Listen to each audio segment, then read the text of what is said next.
They haunted cities, killed without mercy, and vanished without a trace. These weren't fictional villains, they were real. They left behind bodies, fear, and questions no one could answer. Investigators tried, the media guessed, but the killers disappeared into the shadows, never caught, never named. These are the most dangerous serial killers in history, still unknown, still out there. And it all begins with a cipher no one could solve. 1. Zodiac Killer, California, USA. In the late 1960s, Northern California found itself paralyzed by fear. A man calling himself the Zodiac began a killing spree that left 5 confirmed dead and possibly dozens more. He didn't just kill, he communicated. With letters sent to newspapers, filled with cryptic ciphers, threats, and taunts. The first known attack came on December 20, 1968, near Vallejo, when 2 teenagers were shot in a parked car. Over the next few years, similar crimes emerged, each marked by eerie similarities. But it was the letters that turned this case into legend. One cipher sent in 1969 wasn't cracked for over 50 years. Another still hasn't been decoded. The killer drew his own logo, a crosshair-like circle. He claimed 37 victims, though police only confirmed 7 attacks. The Zodiac called in live to TV stations, watched his own media coverage, and slipped away after every attack, leaving the police, the public, and the press obsessed. Suspects came and went. DNA tests were run decades later, but no one was ever arrested. What made the Zodiac truly dangerous wasn't just the body count, it was the way he fed on fear.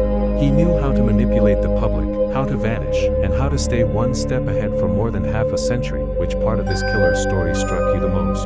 Drop your thoughts in the comments below, I'm watching. But he wasn't the only one who played games with the police. 2. I-70 Killer, Midwest, USA. In the spring of 1992, the quiet, working towns along Interstate 70 became scenes of brutal execution-style murders. A man, described as white, slender, with reddish hair, was seen calmly walking into small retail stores, each time targeting a lone female clerk. The first attack happened in Indianapolis, followed by a trail of killings in St. Charles, Wichita, and other cities.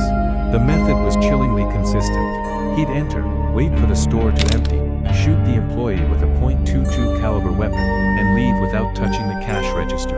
It wasn't robbery. It wasn't random.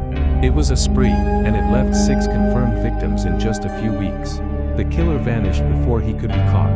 In 2021, the FBI released an age-enhanced sketch hoping for tips, but no one came forward. No motive was ever found. No name. Just a ghost on the highway, drifting from state to state, leaving bodies behind with surgical precision. Investigators called it the work of a disciplined killer, someone who picked his targets and escaped like he rehearsed it. Which part of this killer's story struck you the most? Drop your thoughts in the comments below, I'm watching. But some killers didn't plan, they buried their truth deep beneath the sand. 3. Long Island Serial Killer, Gilgo Beach, New York.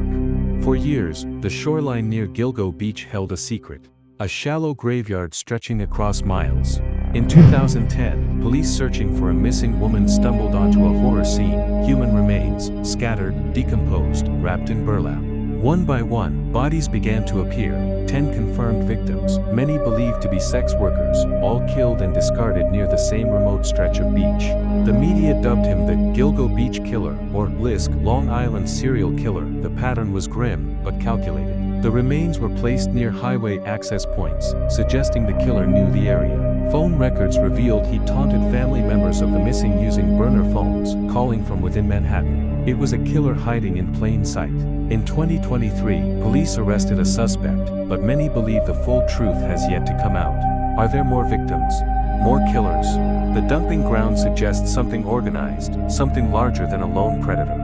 For over a decade, the case haunted the Northeast, because whoever was behind it knew how to hunt and how to vanish. Which part of this killer's story struck you the most? Drop your thoughts in the comments below, I'm watching. But some killers didn't use cities or beaches, they hid among lovers, in parked cars, under the cover of romance. 4. Colonial Parkway Killer, Virginia, USA. Between 1986 and 1989, 4 couples were murdered or vanished along the Colonial Parkway in Virginia, a scenic, winding road connecting historic American landmarks. But what unfolded wasn't romantic. It was terrifying. Each couple was found in or near their vehicle, often with no sign of struggle. In some cases, bodies were discovered in wooded areas nearby. One couple was strangled. Another was found with throats slit. Their vehicles often showed signs of staging, headlights left on, doors open, wallets untouched. FBI agents believed the killer might have been impersonating law enforcement, perhaps flashing a badge to gain trust. The pattern suggested control, not chaos. Someone who knew the terrain and how to silence a scene. For years, families begged for answers. Despite multiple reopened investigations, the case remains cold. No DNA matches, no suspects with enough evidence to charge. Some believe the killer was military or ex-police, someone trained to avoid mistakes. The Colonial Parkway should have been a peaceful passage through history. Instead, it became a graveyard. Which part of this killer's story struck you the most? Drop your thoughts in the comments below. I'm watching. But even before the era of badges and DNA, there was terror under a full moon in the South. 5. Texarkana Moonlight Murderer. Texarkana, Texas-Arkansas border. Spring 1946. Just months after World War II ended, the town of Texarkana was gripped by a new kind of fear. In the span of 10 weeks, a masked man launched a series of nighttime attacks that killed 5 people and wounded 3 more. It always happened at night, always on the edge of town. The first attack came on February 22nd. 2 teenagers parked on a lover's lane were assaulted by a man in a white mask. They survived, but others weren't so lucky.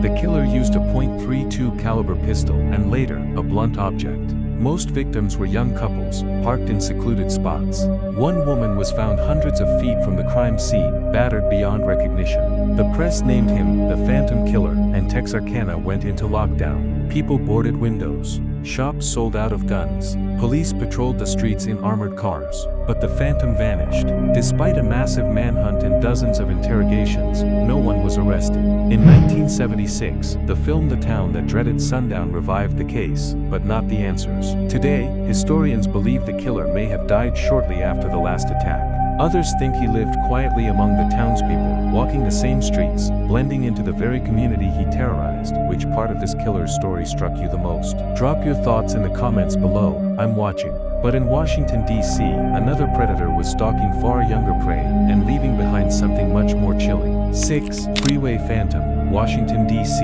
USA. Between April 1971 and September 1972, 6 young black girls vanished from the streets of Washington, D.C. Days or weeks later, their bodies would be found near major roadways, dumped like trash, often strangled. But it was the last victim that changed everything. Inside her pocket, police found a note, typed on an old-fashioned typewriter. It used grammar that mimicked the FBI's own terminology, mocking the investigation. The note ended with the words, "I'll admit the others when you catch me if you can." Signed, Freeway Phantom. That name stuck. Witnesses described a black male suspect driving a green car, but he was never identified. Over the decades, several theories emerged. Some pointed to a gang, others to a rogue police officer. One former FBI agent claimed the note could only have been written by someone familiar with law enforcement language. The case went cold fast. Files were lost. Leads were ignored. Even today, the families of the victims say their daughters were forgotten because of their race, their neighborhoods, and the lack of media coverage.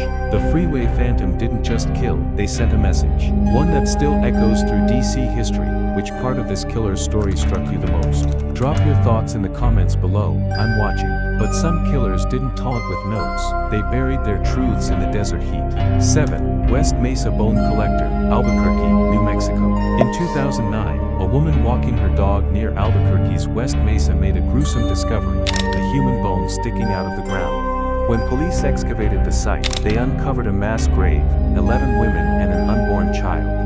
Most of the victims had vanished between 2003 and 2005. Many were involved in sex work or struggling with addiction. The remains were buried systematically across a remote stretch of desert.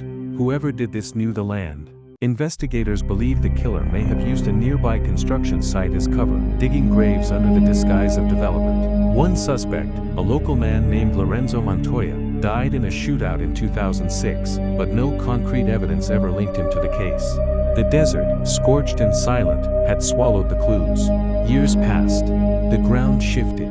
Winds erased footprints. Police interviewed hundreds, checked satellite imagery for tire tracks, used cadaver dogs, but the trail went cold. The case remains one of the largest unsolved serial killings in New Mexico. For locals, the West Mesa became a symbol of silence, of how society often looks away from the forgotten. Which part of this killer's story struck you the most? Drop your thoughts in the comments below. I'm watching. But America's forgotten killers didn't just exist in the desert, they walked the streets of Chicago. 8. Chicago Strangler, Chicago, Illinois. Since 2001, a staggering pattern began to emerge in Chicago. Over 50 women, many of them vulnerable or marginalized, were found strangled and dumped in vacant lots, alleys, and abandoned buildings across the city. The cause of death in nearly all cases was the same: ligature strangulation. Most victims were discovered partially clothed, some wrapped in blankets or left near dumpsters. At first, police treated them as isolated incidents. But in 2018, activists and journalists started connecting the dots. The pattern was undeniable. And when an independent watchdog group used algorithmic analysis to link the cases, the city was forced to acknowledge a horrifying possibility: a serial killer might have been operating in plain sight for over 2 decades. Yet no official serial killer classification was ever made. DNA evidence in several cases was either missing, contaminated, or pointed to unidentified profiles. Locals started calling him the Chicago Strangler. Community pressure led to renewed investigations, but progress remained slow. The lack of suspect sketches or confirmed leads made this one of the most frustrating cases in urban crime history. And perhaps most disturbingly, the killings may not be over. Which part of this killer's story struck you the most? Drop your thoughts in the comments below. I'm watching.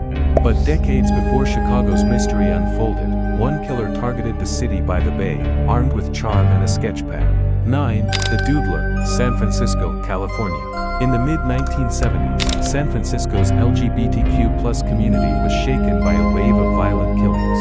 Between 1974 and 1975, at least 5 gay men were lured from bars, sketched by their killer, and later found dead, stabbed, often multiple times. The attacker was nicknamed the Doodler because survivors reported that he drew caricatures of his victims before striking. He was described as a quiet, well-dressed black man in his early 20s.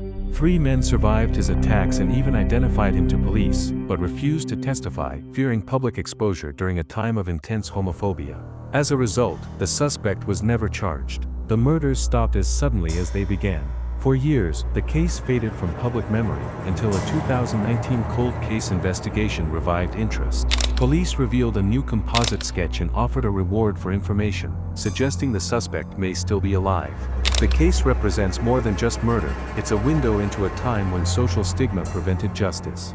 And because of that silence, the Doodler walked free. Which part of this killer's story struck you the most? Drop your thoughts in the comments below. I'm watching.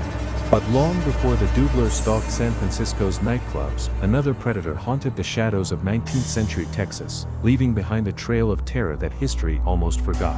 10. Servant Girl Annihilator, Austin, Texas. Long before the term serial killer existed, a shadow crept through the moonlit streets of Austin, Texas. From December 1884 to December 1885, a string of brutal, ritualistic murders plagued the city. The victims were mostly black servant women, dragged from their homes during the night, often murdered with axes or blunt objects, and in several cases, mutilated in ways that stunned even hardened lawmen. Some were attacked while sleeping beside their husbands. 2 white women were also killed, escalating the panic citywide. Newspapers at the time dubbed the unknown assailant the Servant Girl Annihilator. Austin became a city under siege, citizens armed themselves, curfews were enforced, and theories ran wild. The killer was never seen. No credible witness ever emerged. Yet the attacks followed a disturbing pattern, always at night, always stealthy, and always with unexplainable precision. Some modern historians have even speculated that the Servant Girl Annihilator may have later moved to London and committed the infamous Jack the Ripper murders, though no direct proof exists. The idea of a trained, methodical killer stalking 19th century America challenged everything people believed about safety in their own homes. Over a century later, this case remains one of the oldest and most terrifying unsolved serial killings in U.S. history. Which part of this killer's story struck you the most? Drop your thoughts in the comments below. I'm watching. And as the years passed, the name faded, but the fear never did. But what ties all these killers together isn't just their crimes, it's that they all vanished, undetected, leaving behind only shadows. Outro. They walked among us. Killed in silence. Vanished in plain sight. These weren't monsters from fiction, they were real. Their names, unknown. Their faces, unrecognized. But their stories, unforgettable. As long as justice remains unfinished, their ghosts linger. In back alleys, deserts, beaches, and highways. The most dangerous killers are the ones never caught, because they still might be watching, waiting, blending into the crowd. If these chilling stories kept you on edge, there's more where that came from. Hit subscribe for real unsolved history, dark truths, and the mysteries they never taught in school. Your next obsession is just one click away.